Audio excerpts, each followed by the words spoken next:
You avoided every risk in your life. Smart move. No failures, no embarrassment, no pain. But here's what actually happened to you, and it's way worse than failing.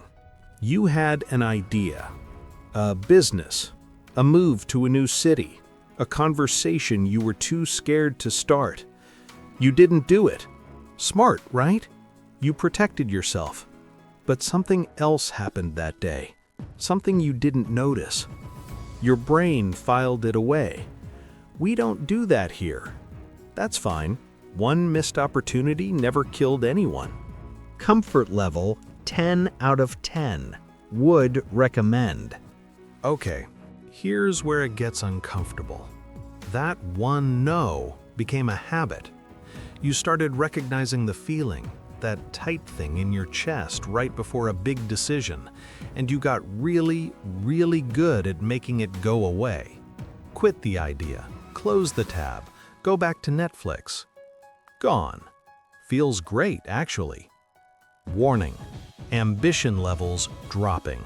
But here's the thing about comfort zones. They don't stay the same size. They shrink. Every time you avoid a risk, the zone gets a little smaller. What used to feel fine starts feeling threatening. A new project at work, a difficult conversation, saying yes to something you've never done before. Suddenly, those feel like risks too. Your world is getting smaller and you don't even feel it happening. Comfort level, 9 out of 10. Still pretty good. Now we're getting into the real damage. Remember that idea from 10 years ago? Someone else did it. You watched them from your timeline, their launch, their failures, their pivots, their success. And you felt it, that specific, horrible feeling that has no clean name. Not jealousy exactly, something worse. Recognition. You knew you could have done that, maybe better. But you didn't. Warning: regret levels rising. And here's what regret does that nobody talks about.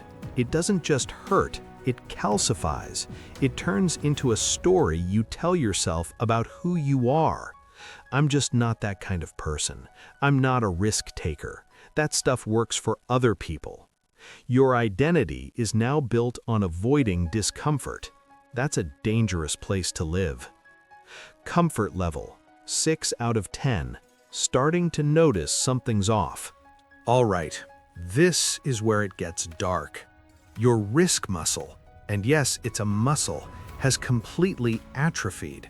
You haven't used it in so long that even small uncertainties feel unbearable.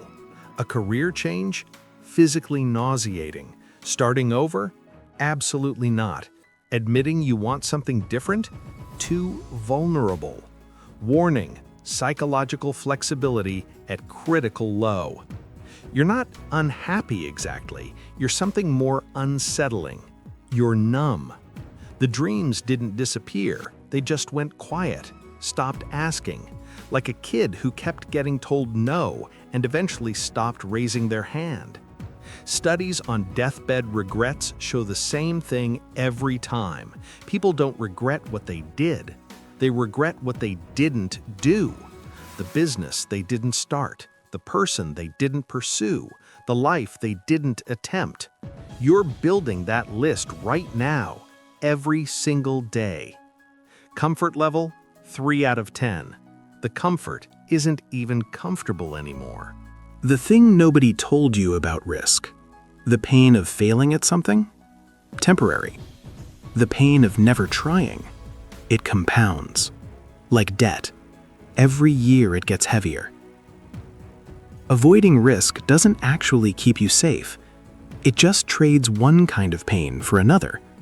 A sharp, short pain, rejection, failure, embarrassment, for a slow, quiet one that lasts decades and doesn't have a name.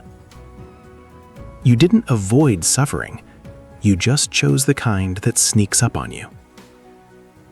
The good news, and there is good news, the risk muscle responds fast. faster than you think. One uncomfortable conversation, one application sent, one idea launched before it's ready. That's the first rep. It doesn't need to be a moonshot. It needs to be something that scares you slightly, something where failure is possible.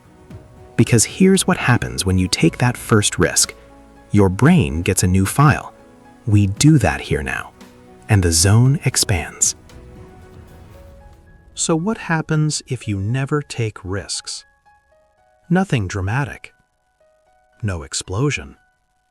No single moment of collapse.